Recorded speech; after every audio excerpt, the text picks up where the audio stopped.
Ensemble avec les 77 maires, le président de la République fait l'évaluation de la réforme sur la décentralisation. Un séminaire gouvernemental voulu par le chef de l'État qui s'inscrit dans la dynamique de consolidation des réformes engagées depuis 2016 pour optimiser et moderniser l'action publique tant au niveau central que local.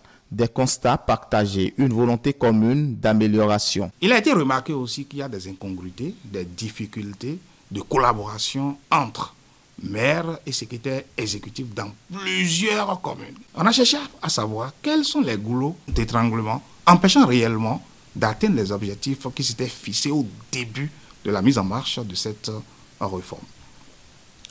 On a noté particulièrement qu'au niveau de la mise en place des infrastructures, qu'en matière de commande publique, il y a trop de complications. Lorsque vous avez un appel d'offres ouvert et après avoir choisi le titulaire, un entrepreneur peut écrire, mais dès qu'il écrit, ça bloque tout. Est-ce qu'il faut continuer comme ça? Le chef de l'État a souhaité qu'on va revoir ça en Conseil des ministres. Le chef de l'État a souhaité qu'on revoie la désignation. Et c'est là où nous devons le saluer. Nous avons tenu la session là, le 13, et déjà, le mercredi suivant, immédiatement, il y avait eu des décisions qui sont prises. Cela veut dire que les préoccupations soulevées, le chef de l'État les ont jugées pertinentes. Et c'est là qu'il faut saluer le chef d'État et son gouvernement. Dans tous les cas, le président de la République a fait au Conseil un point du dit séminaire organisé à son initiative. En tenant compte des préoccupations et doléances exprimées par les participants, le Conseil est d'avis qu'à l'avenir, les maires procèdent au tirage au sort de 3 noms dans la base de données et choisissent parmi ceux-ci, séance tenante, un pour servir en qualité de secrétaire exécutif. Je crois que si, par rapport à ma position aujourd'hui, ce sont les points d'achoppement que nous sommes en train de lever pour faire avancer vraiment la réforme, c'était la bienvenue.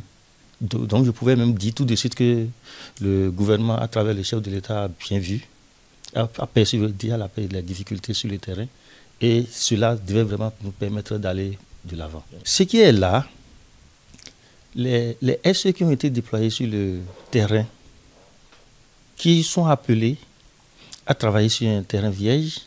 Quand je dis terrain vierge, parce qu'ils ne sont pas du milieu, mais les acteurs qui sont ensemble, qui doivent travailler ensemble, qui ne se connaissaient pas a priori, mais sachant bien qu'ils ont déjà leurs objectifs, et l'élément central qui permet vraiment de parler de la réforme aujourd'hui, c'est là où nous sommes atterris, la séparation de pouvoir. Mais si au nombre des acteurs, à savoir le maire, qui est un organe à part entière, et le secrétaire exécutif qui a ses attributions, s'ils n'arrivent pas à s'entendre, c'est qu'on ne pouvait pas parler de développement à la base. Mais aujourd'hui, c'est une amélioration. Si déjà au niveau du tirage, le même est conscient de ce qu'il est en train de faire, sur le terrain, il ne peut plus se remettre en cause pour dire qu'il n'est pas d'accord avec ce qu'il est en train de faire. Alors, pour moi, donner la chance ou la possibilité au maire de trier sur ce qu'il a eu à tirer, je crois que ça va faire avancer beaucoup. Et pour ça, je félicite déjà le gouvernement à travers cette décision-là. On ne s'y attendait pas, puisque devant tout le parterre des acteurs qui étaient là la dernière fois, le président dit non, ça là, ce serait complexe, puisque c'est le nœud même de la réforme. Mais aujourd'hui, il y a cette ouverture, il y a cette possibilité qu'on offre aux maires de faire leur choix. Je crois que ce serait en toute connaissance de cause. Ce qui est certain, cette décision prise par le Conseil va désormais stabiliser les conseils communaux et faciliter la mise en œuvre de la réforme sur la décentralisation. Il est également reconnu la nécessité de leur plus grande implication dans l'exécution et le suivi des projets et programmes conduits par l'administration centrale dans leurs communes. Ce sont aussi des propositions et des attentes. La désignation de 3, ça allait connaître une évolution parce que c'était un seul secrétaire d'exécutif qu'on désignait. Le chef d'État dit qu'il faut désigner pas la même formule 3. C'est une très bonne chose à saluer. Tout ce qu'on va souhaiter pour qu'il y ait véritablement d'amélioration, c'est que le choix ne se fasse pas sur place. Et il faudrait que le maire ait l'occasion, avec un collectif de cadres, de sachants, pour qu'on puisse discuter, le maire puisse discuter avec les 3 choisis pour voir la compatibilité de celui qui peut véritablement faire l'affaire dans sa commune. C'est une doléance supplémentaire que nous faisons. Vous imaginez, vous ne connaissez pas les 3, vous faites le choix des 3 sur place, vous choisissez un, ça revient à un tirage supplémentaire, ça ne ferait pas l'affaire à notre avis. Une autre préoccupation, c'est de voir dans quelle mesure faire une dérogation particulière. C'est ce que je lis à travers. Avoir plus de sérénité, demander à l'ARMP, qui s'occupe de la régulation des questions de commande au niveau des collectivités territoriales, qu'on puisse quand même faire quelque chose pour que ça se passe avec plus d'accélération.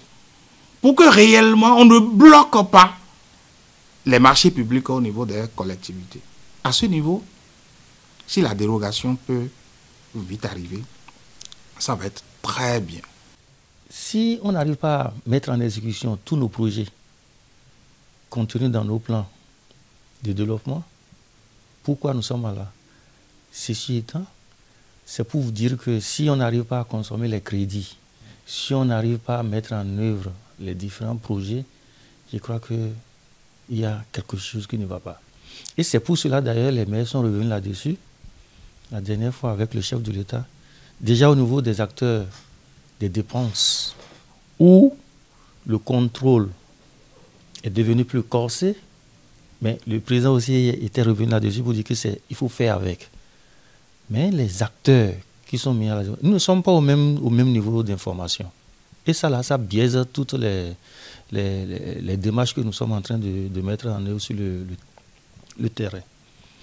À travers les différentes formations que nous avons, soit ce sont les acteurs au niveau des mairies qui sont informés et les acteurs de l'administration centrale ne sont pas encore informés, ou bien ce sont eux qui sont informés, ou bien qui sont formés alors que nous ne sommes pas informés.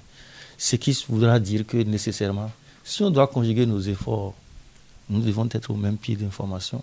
S'il y a des formations pour les acteurs communaux ou locaux, de la même manière aussi au niveau des acteurs centraux qui nous permettent vraiment d'évoluer sur le terrain, on doit être au même niveau d'information. L'esprit de la réforme repose sur une séparation claire des fonctions. Les élus tracent les grandes orientations, les secrétaires exécutifs mettent en œuvre et assurent la gestion dans le respect des règles de bonne gouvernance.